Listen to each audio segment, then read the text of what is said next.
शिक्षक वर्ग और बौद्धिक सत्र में मुख्य अतिथि के रूप में उपस्थित बहुत ही सम्मानित और समाज की वास्तविक तस्वीर को समाज के सामने लाने वाले और आदरणीय पंत जी का मैं एनएसएस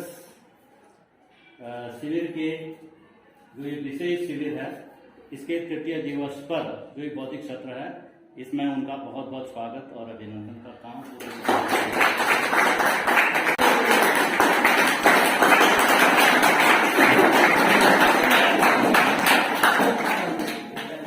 सम्मानित श्री दानू जी, सम्मानित श्री चौधरी जी और सम्मानित कार्यक्रम के हमारे जो है अधिकारी श्री बुटोला जी, बहुत खुशी की बात है आज हमारे बीच बहुमुखी प्रतिभा के धनी। और मैं पहले भी जिस दिन हमारे सांसद महोदय आए थे उस दिन भी मैंने बोला था कि हमारे जो है प्रजातंत्र के चौथे स्तंभ और जो उसको बखूबी निभा रहे हैं सम्मानित श्री पंत जी का मैं अपने विद्यालय में बहुत बहुत आभार व्यक्त करता हूँ, स्वागत करता हूँ। और प्यारे बच्चों, ऐसे सम्मानित पत्रकार हमारे बीच हैं जो समाज में जागृति पैदा करते हैं। पत्रकार तो बहुत सारे हैं, लेकिन कुछ ऐसे पत्रकार भी हमारे बीच हैं जो निष्ठा से, कर्तव्य निष्ठा से काम करते हैं, लगन से काम करते हैं और निस्वार्थ भाव से काम करते हैं। मैं पुनः अपने विद्यालय में आपका बहुत बहुत स्वागत करता हूँ, अभिनंदन करता हूँ। पूरे राजकीय शिक्षक संघ देहरादून से पुनः अभिनंदन।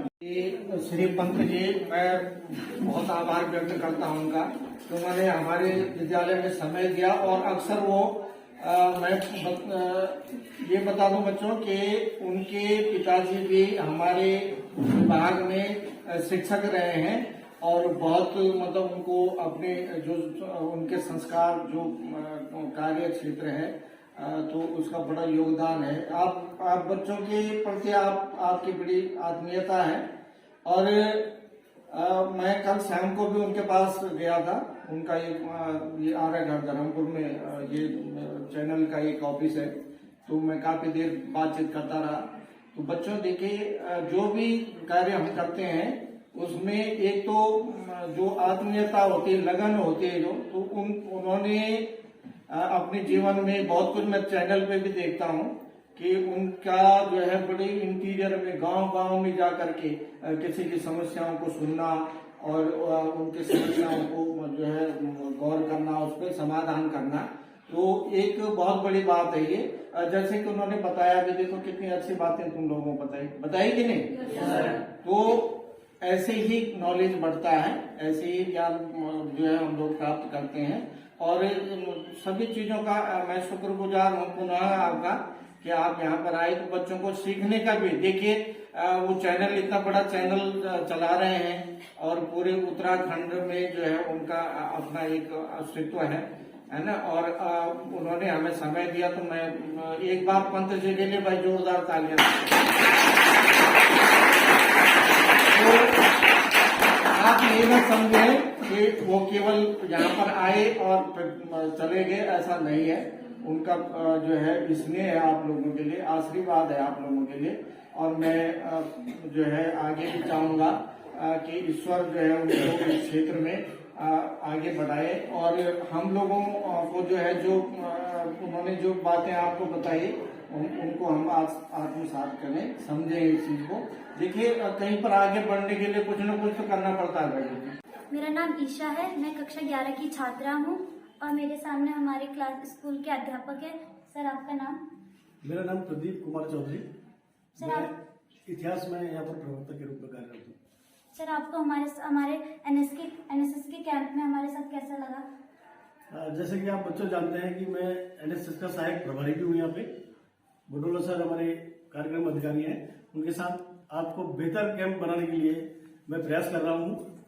ठीक है, बहुत अच्छा लगा है और मेरे सारे बच्चे अनुशासित हैं, मुझे इस बात की बहुत खुशी है। क्या कैसे लगे?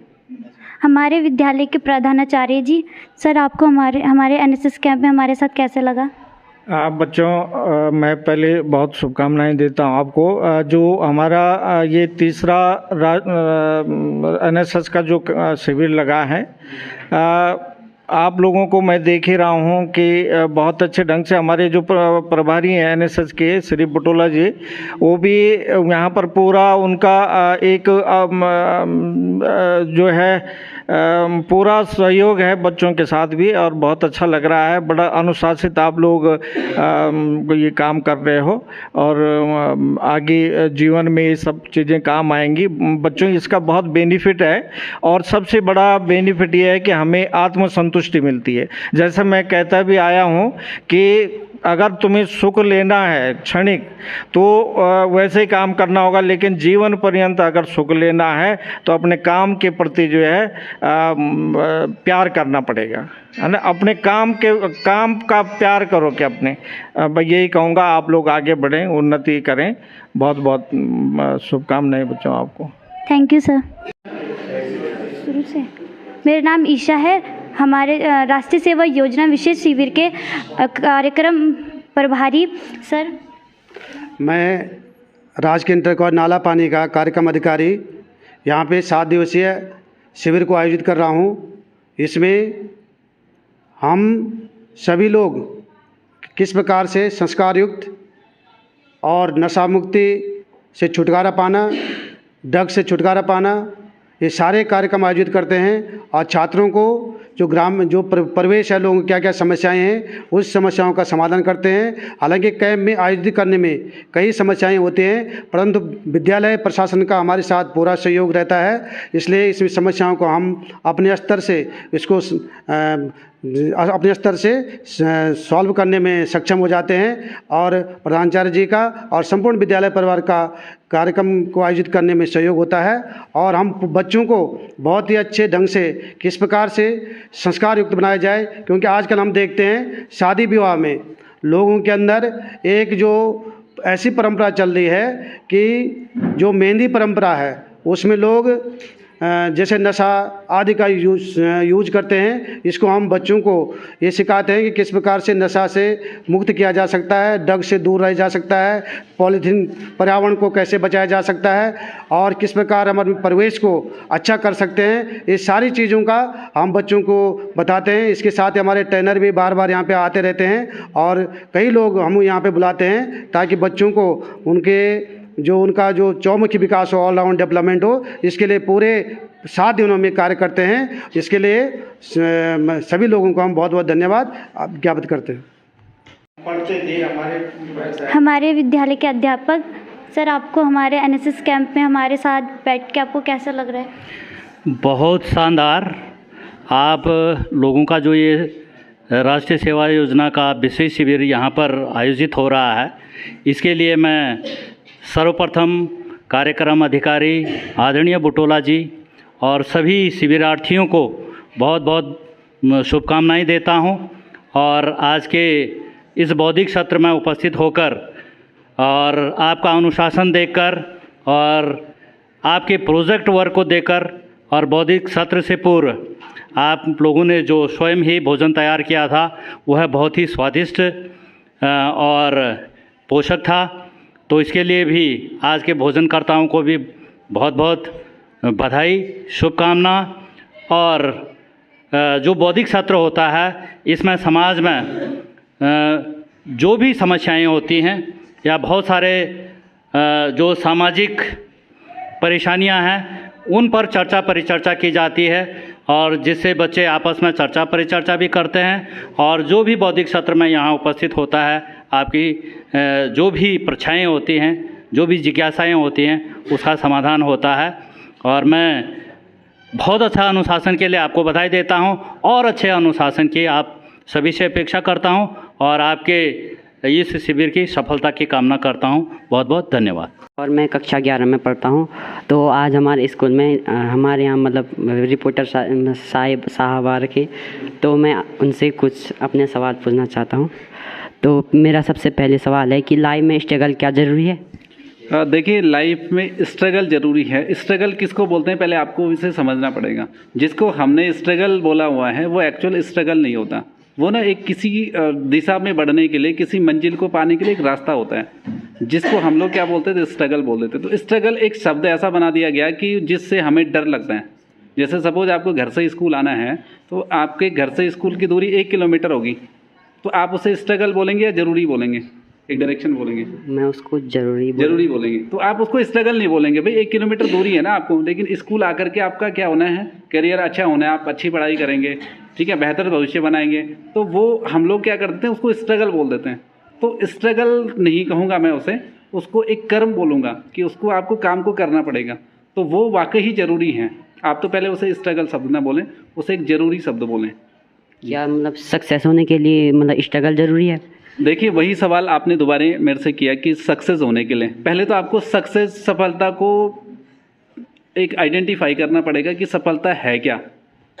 दूसरा कि उसमें जो आप, फिर से मैं वही आपसे बोलूँगा कि जो आप संघर्ष बोल रहे हैं जिसे, या स्ट्रगल जिस शब्द को बोल रहे हैं, उस शब्द को गलत तरीके से प्रचारित किया जा रहा है। वो जरूरी दिशा में चलने के लिए बेहतर कदम है। जैसे सपोज आपने इंटर में, आप आज 11वीं में हैं, तो क्या 11वीं में जाने के लिए 10वीं जरूरी है? Yes sir. तो वही चीज़ आपको क्या है कि सफलता पाने के लिए आपको वो काम, वो कर्म करने ही पड़ेंगे। तो ये बहुत ज़रूरी है जी सर। और मतलब जैसे लोग कहते हैं संगति का असर होता है, क्या ये हो सकता है रियल लाइफ में? आपने जैसे कहा कि संगति का असर होता है, बिल्कुल संगति का असर होता है। और आपको मैं जैसे बता दूं कि सर्दी का मौसम होता है ना, जनवरी, अब कितने लोग ऐसे हैं कि सर्दी में गर्म कपड़े पहनते हैं? लगभग सभी सब। इसका मतलब सर्दी लगती है। वही संगति के साथ भी होता है कि आपकी संगति जैसे होती है, आपका माइंड उसी तरह से काम करना स्टार्ट कर देता है। तो संगति का लाइफ में बहुत फ़र्क पड़ता है। आपको जैसे मैंने बताया कि सर्दी में जनवरी का टाइम है, तो मैक्सिमम और सबको ठंड लगती है। गर्मी का मौसम आएगा तो फिर गर्मी लगती है। तो वैसे ही संगति आपकी जैसी होगी, आपकी लाइफ ऐसी हो जाती है। सर, अभी तक का मेरा सवाल सभी जीवन पे था, तो अभी आप सक्सेस का मूल मंत्र भी बता दीजिए। देखिए, मूल मंत्र सक्सेस का ये है कि पहले आपको क्या बनना है वो तय करना पड़ेगा। हम लोग क्या करते हैं कि सक्सेस तो सब होना चाहते हैं, लेकिन वो सक्सेस की उसमें होना चाहते हैं ये नहीं पता। जैसे आपसे मैं एग्जांपल, आपने सपना क्या बना रखा? मेरा आर्मी में। आर्मी में आपका सपना आर्मी में है, तो आपको आर्मी की चीज़ें पता करनी पड़ेंगी कि उसके लिए क्या क्या ज़रूरी है। अगर आर्मी में आपको जाना है तो आपको क्या करना पड़ेगा? नशे से दूर रहना पड़ेगा, आपको पढ़ाई करनी पड़ेगी, आपको फिजिकल फिटनेस पे ध्यान देना पड़ेगा। तो जो जिस क्षेत्र में जाना चाहता है उस क्षेत्र के ज़रूरी क्या है वो आपको करना पड़ेगा। अगर आपको ज़्यादा एक्स्ट्रा भी पढ़ना पड़े तो पढ़ाई करनी पड़ेगी, आपको सुबह जल्दी उठना पड़ेगा तो वो भी करना पड़ेगा। तो सक्सेस का मूल मंत्र यही है कि आपको जिस दिशा में जाना है उस चीज़ के लिए ज़रूरी काम वो करें आप जी। मतलब जीवन में मेहनत करना और मतलब किस्मत के भरोसे छोड़ना, कि मतलब किस्मत में भी होता होगा कुछ। देखिए, किस्मत और मेहनत से किस्मत का निर्धारण किया जा सकता है, लेकिन किस्मत से मेहनत का निर्धारण नहीं किया जा सकता। आप अपनी मेहनत से अपनी किस्मत बना सकते हैं, लेकिन अपनी किस्मत से अपनी मेहनत नहीं कर सकते। तो मेहनत ज़रूरी है किस्मत को बनाने के लिए जी। Thank you sir.